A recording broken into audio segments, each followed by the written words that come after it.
Ada Rabi, ada anak Allah, ada Mesias, sudah berbeda-beda. Jadi pandangan mengenai siapa tokoh Yesus dari Nazaret toh bervariasi, beragam.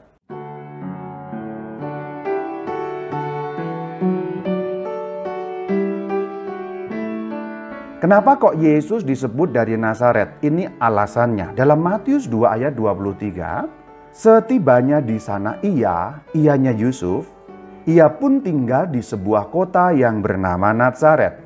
Hal itu terjadi supaya genaplah firman yang disampaikan oleh nabi-nabi bahwa ia yang kedua ini Yesus, ia akan disebut orang Nazaret. Maka Yesus dari Nazaret. Kenapa harus ada identitas seperti itu, saudara-saudari? Karena pada zaman kuno, zaman Tuhan Yesus, nama itu macam-macam dan bisa sama. Yang bernama Yesus itu tidak hanya beliau. Maka harus dibedakan. Ini alasannya kenapa disebut Yesus dari Nazaret. Apa terjadi di Nazaret? Lalu Yesus, pulang bersama-sama mereka, Yusuf dan Maria ke Nazaret. Dan ia tetap hidup dalam asuhan mereka. Dan Yesus makin bertambah besar dan bertambah hikmatnya dan besarnya dan makin dikasihi oleh Allah dan manusia. Ini cerita 12 tahun, maksudnya kembali bersama-sama dengan mereka, kembali dari bait suci pada waktu umur 12 tahun hilang itu loh. Pada bagian ini ada yang putus karena Injil tidak bercerita. Setelah 12 tidak ada kelanjutannya, tiba-tiba Lukas 3:23. Ketika Yesus memulai pekerjaannya, ia berumur kira-kira 30 tahun. Pekerjaan yang dimaksud itu pekerjaan apa? Pekerjaan mewartakan kerajaan Allah yang berkeliling kemana-mana, memanggil para murid, menyembuhkan orang sakit, membuat mujizat, dan nanti berakhir di Yerusalem sampai dibunuh dalam kurban salib. Jadi Injil punya data. Injil Lukas 3:23 menyatakan beliau berumur 30 tahun. Memang ada kata kira-kira. Awalnya tinggal di mana? Nazaret. Nah, pada saat umur 30 itu memulai pekerjaannya, ternyata Injil memberi data. Injil Matius 4 ayat 13. Ianya Yesus meninggalkan Nazaret dan diam di Kapernaum, di tepi danau di daerah Zebulon dan Naftali. Berarti junjungan kita dari umur bayi dibawa pulang, 12 masih di Nazaret, kemudian 30 masih di Nazaret. Setelah umur 30 itu pindah, meninggalkan Nazaret dan diam. Diam artinya tinggal atau berpindah tempat tinggal. Beliau tinggal kemana? Tinggal di mana? Tinggal di kota Kapernaum. Ada keterangan tambahan di tepi danau. Kalau Injil ngomong danau, meskipun tanpa keterangan, pasti danaunya adalah Danau Galilea.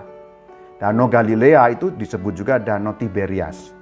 Danau Galilea itu sinonim dengan Danau Tiberias.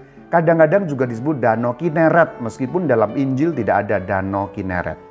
Akhirnya menimbulkan kehebohan, viral. Kalau bahasa sekarang itu, baginda Yesus itu viral loh saudara-saudari. Lalu meledak, beritanya ada di mana-mana. Sehingga ada banyak pendapat mengenai beliau. Mari kita lihat Injil Matius 16 ayat 13 bagaimana orang melihat Yesus dari Nazaret, sosoknya dianggap apa? Yuk kita lihat Matius 16 ayat 13. Setelah Yesus tiba di daerah Kaisarea Filipi, ia bertanya kepada murid-muridnya, kata orang, siapakah anak manusia itu? Anak manusia yang dimaksud adalah Yesus sendiri. Karena di dalam kitab-kitab Injil, terutama Injil Sinoptik, meskipun Injil Yohanes juga ada, baginda Yesus sering menyebut dirinya dengan kata ganti ketiga, anak manusia. Maksudnya aku begitu. Karena beliau memperkenalkan satu istilah anak manusia. Ayat 14, jawab mereka. Mereka itu siapa? Murid-muridnya. Ada yang mengatakan Yohanes Pembaptis, ada juga yang mengatakan Elia, dan ada pula yang mengatakan Yeremia atau salah seorang dari para nabi. Macam-macam pendapat mengenai sosok Yesus dari Nazaret. Kita lihat juga bagaimana variasi pendapat itu juga masih ada, bahkan di kalangan para murid. Markus 9 ayat 5. Ini cerita ketika baginda Yesus ada di atas gunung bersama 3 murid. 3 murid itu siapa? Simon, Yakobus, dan Yohanes. Gunungnya tidak disebut, tetapi menurut tradisi gunung tempat mereka mendaki, kemudian Tuhan Yesus berubah rupa, itu namanya Gunung Tabor. Gunung Tabor itu masih ada sampai sekarang di tanah Israel Palestina. Dibangun gereja di atas atau di puncak gunung, sebenarnya bukit itu sebenarnya. Kalau di Israel tuh nyebut gunung itu untuk ukuran kita Indonesia bukit sebenarnya.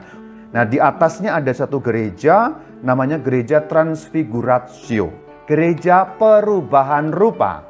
Dalam bahasa Latin transfiguratio, dalam bahasa Yunani namanya metamorfosis. Ini cerita seputar itu. Markus 9 ayat 5. Kata Petrus kepada Yesus, "Rabi, betapa bahagianya kami berada di tempat ini." Jadi Petrus menyapa baginda Yesus dengan sebutan Rabi. Dalam terjemahan bahasa Indonesia, Rabi, guru atau pengajar artinya. Itu mengenai Petrus yang menganggap Kristus sebagai pengajar, yang mengajarkan tentang Allah. Yang lain ceritanya beda lagi. Dalam Matius 14 ayat 33, ketika murid-murid ya kebingungan, ketakutan, dihantam badai, ini ceritanya, Matius 14:33. Dan orang-orang yang ada di perahu menyembah dia, katanya, "Sesungguhnya engkau anak Allah." Sudah beda lagi, macam-macam memang pandangannya. Ada yang menganggap rabi, ada yang menganggap anak Allah. Sekarang juga beda lagi, Simon Petrus tadi yang bicara juga Simon Petrus, Rabi. Sekarang juga Simon Petrus dalam Injil Matius 16:16. Maka jawab Simon Petrus, "Engkau adalah Mesias, anak Allah yang hidup." Ada Rabi, ada anak Allah, ada Mesias, sudah berbeda-beda. Jadi pandangan mengenai siapa tokoh Yesus dari Nazaret toh bervariasi, beragam, berbeda-beda pandangan orang. Ini sekarang ketemu dengan perempuan Samaria. Kita sudah tahu ya, waktu pelajaran mengenai pecahnya kerajaan utara dan selatan, orang utara disebut orang Samaria. Jadi perempuan Samaria itu perempuan dari utara yang agamanya sudah tidak terlalu murni. Jadi ini perempuan Samaria. Yohanes 4 ayat 19. Kata perempuan itu kepadanya, "Tuhan, nyata sekarang padaku bahwa engkau seorang nabi." Orang Samaria itu tidak terlalu menganggap orang Yahudi, begitu pula sebaliknya. Yesus dari Nazaret sebagai manusia, kita sudah belajar ya, agamanya Yahudi, etnisnya Yahudi. Sampai-sampai orang Samaria, si perempuan yang menimba air di sumur Yakub itu bisa mengakui nabi, padahal orang Samaria kagak peduli dengan orang Yahudi. Begitu pula sebaliknya. Orang Yahudi menganggap orang Samaria itu orang kacau, orang Samaria menganggap orang Yahudi sama kacau. Ini sudah permusuhan sebenarnya, berakar dari zaman pecahnya kerajaan.